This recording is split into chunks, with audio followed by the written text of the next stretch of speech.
चलो भाई देखो अब मैं क्या करता हूँ। अब मैं भारतीय जनता पार्टी का आधिकारिक तौर से प्रवक्ता हूँ पिछले 6 महीने से, लेकिन चिट्ठी मेरी आज निकली, मुझे आज बहुत सारी बधाइयां मिलने लगी। आज जो आंकड़े आपके सामने आए हैं, ये बिहार की जनता को पिछले 50 साल से पता है।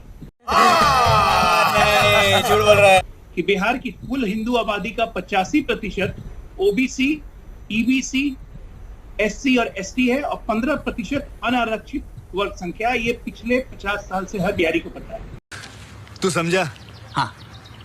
राहुल गांधी जो इस देश की सत्ता में 60 साल चला चुके, बिहार की सत्ता में 1990 तक थे, मुझे आश्चर्य लगता है कि उनको पता ही नहीं था कि 85% की आबादी, हिंदू आबादी की आबादी बिहार की ओबीसी, पिछड़ा, अति पिछड़ा, एसटी, एससी की है। एहे, रहा नहीं जाता, तड़प ही ऐसी है ना। तो इसलिए खाना पूरा बिना पकाए हुए अर्ध कच्चा खाना आज नीतीश जी ने परोस दिया, वाहवाही बटोर रहे हैं। 500 करोड़ रुपए की खुली बंदर बांट ली। ये किसको नहीं पता था कि बिहार में ये संख्या है। आपने दूसरा काम क्या किया, जैसे अभी सुशील मोदी जी कह रहे थे कि 27 बिंदु थे, आपने एक बिंदु को जाति वाइज आपने गणना करके, पहले बात की जातीय जनगणना नहीं है, ये जातीय समूहों का सर्वे, जिसमें हर जाति की स्थिति बताई गई है कि उनके संख्या के हिसाब से उनकी सांख्यिकी भागीदारी कितनी है। आर्थिक भागीदारी कहाँ गई भाई साहब? आर्थिक सर्वेक्षण का क्या हुआ आपके? शैक्षणिक भागीदारी कहाँ गई? आज की तारीख में सामाजिक आकलन क्या है उनका? क्या आज की तारीख में जो पिछड़े हम कहते हैं, बिहार में पिछड़े में सिर्फ 3 वर्ग आता है। पिछड़े वर्गों में एक आता है यादव, एक आता है कोयरी, एक आता है कुर्मी, या चौथा वर्ग है वैश्य। ये आते हैं पिछड़े। इन पिछड़े वर्गों में किसकी कितनी सामाजिक स्थिति क्या है, हैसियत क्या है, पिछले 70 नोटी हो रहा वर्षों के आरक्षण का क्या लाभ हुआ? किसको इसमें क्रीमी लेयर में आने की जरूरत है? जो आज जीतन राम मांझी कह रहे हैं कि आरक्षण बढ़ाना चाहिए और उन लोगों का आरक्षण हटाना चाहिए जिनको अब इसकी जरूरत नहीं है। तो ये सब 26 पहलू आपने छोड़ दिए, खाना आपने पूरा पकाया नहीं, और वाहवाही लूटने के लिए आप पहले आ गए। राजीव जी कहते हैं 500 करोड़ रुपए की प्योर बंदर बांट।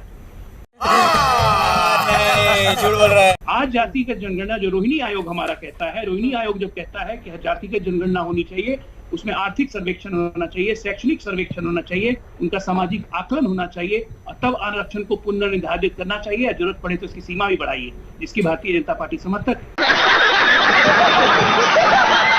रोहिणी आयोग तो हम ही लोगों ने करवाया, और इसी के कारण इस संसद में घोषणा की गई कि हम जातीय जनगणना और उसके साथ सर्वेक्षण और सर्वे नहीं करवाएंगे हम।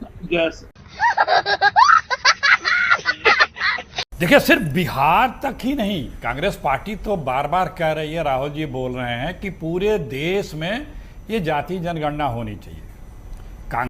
ये बड़ी अच्छी बात कही आप। कांग्रेस के समय जाति जनगणना के आंकड़े पड़े हैं, या तो केंद्र सरकार वो जारी कर दे, या केंद्र सरकार बोल क्यों नहीं रही है कि हम जाति जनगणना के पक्षधर हैं, जो अभी जनगणना होगी उसमें हम ये कर देंगे।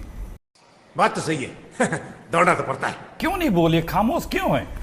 क्योंकि हर प्रदेश में जाति व्यवस्था को लेकर के राजनीतिक, आर्थिक, सामाजिक और शैक्षणिक जो स्थिति है, उसके जब आंकड़े आ जाएंगे तो उसके अनुरूप में हम ज़्यादा प्रकाशित हो करके और अपनी योजनाएं और आगे की भी जितनी भी चीज़ें हैं वो और बेहतर तरीके से किया जा सकता है और लोगों को बेहतर लाभ पहुंचाया जा सकता है। तो ये तो जरूरी है, लेकिन बीजेपी खामोश रहती है, क्योंकि बीजेपी कभी और आरएसएस कभी भी ये जाति जनगणना और दलितों, पिछड़ों, अल्पसंख्यकों, महिलाओं को लाभ देने की पक्षधर नहीं रही है। इसीलिए इनकी नीति है कि सरकारी नौकरी ही मत दो, पोस्ट खाली रखो, आरक्षण अपने अपने मिलेगा। क्या बात है सर, क्या बात है सर, क्या बात, ये बात है। आउटसोर्स कर लो।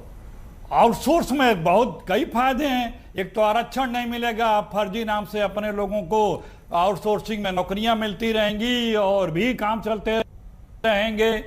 क्यों? अभी मजा आएगा ना भिड़ो, क्योंकि वो तो सरकारी चीज हुई नहीं। तो जो बीजेपी जहां जिस प्रदेश में है, आप देखें किस प्रकार से नौकरियों में आउटसोर्सिंग करके खेला चल रहा है लंबा चौड़ा, तो उसमें लाभ, आर्थिक लाभ भी हो जा रहा है और पिछड़ों दलितों को आरक्षण का भी लाभ नहीं मिल रहा है। अब भारत सरकार के कई विभागों में बड़े बड़े लंबे चौड़े पद भी रिक्त हैं। ये बड़ी अच्छी बात कही आप। तो कांग्रेस का मत है, राहुल जी स्पष्ट रूप से बोलते हैं, कहे हैं कि पूरे देश में जाति जनगणना होनी चाहिए, सब स्थिति स्पष्ट रूप से सार्वजनिक होगी, सरकारों के पास आंकड़े होंगे, तो किसी भी सरकार को कोई भी योजना बनाने में उसका हित होगा। यही नहीं, अभी और सुनिए। अच्छा, अब लेकिन ये लोग ये योजनाओं के लिए होगा या आरक्षण के लिए होगा, ये समझना चाह रहे हैं, क्योंकि प्ले से ऐसे किया जा रहा है, सारी चीजें होंगी, जिसकी जितनी हिस्सेदारी उसकी उतनी भागीदारी, अभी जिसकी जितनी संख्या बारी उतनी उसकी भागीदारी, तरह तरह के जो नारे गढ़े जाते हैं, तो ये सिर्फ योजनाओं के लिए होगा या आरक्षण, नौकरियों में आरक्षण? सीधा पूछ रही हूं आपसे। अभी तो सीधा जवाब या सीधी जानकारी आपको यह है कि बीजेपी किसी भी प्रकार से आरक्षण लोगों को देने की पक्षधर नहीं है, क्योंकि वो नौकरी सिर्फ इसलिए नहीं दे रही है कि उसमें गरीबों को, दलितों को, पिछड़ों को आरक्षण मिल जाएगा।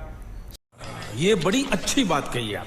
सरकारी नौकरी आउटसोर्सिंग क्यों कर रहे हैं? क्योंकि आउटसोर्सिंग में अपने हिसाब से पोस्ट भर लेंगे, आरक्षण की आवश्यकता नहीं होगी। बात तो सही है। परिवारवाद जी, परिवारवाद, अभी मजा आएगा ना भिड़ो। सीएम योगी जी, याद करिए इनके पिछले वाले क्या थे। सीएम राजनाथ सिंह जी, ये परिवारवाद गिना रहा हूं, यूपी का भी सीएम का गिना रहा हूं। राजनाथ सिंह जी उनके परिवार में भी हैं, सीएम कल्याण सिंह जी ठीक है, उनके परिवार में भी हैं, सीएम यही नहीं, अभी और सुनिए। वीर बहादुर सिंह जी उनके परिवार में भी हैं, पीएम चंद्रशेखर जी उनके परिवार में हैं, गवर्नर लालजी टंडन जी उनके परिवार में हैं।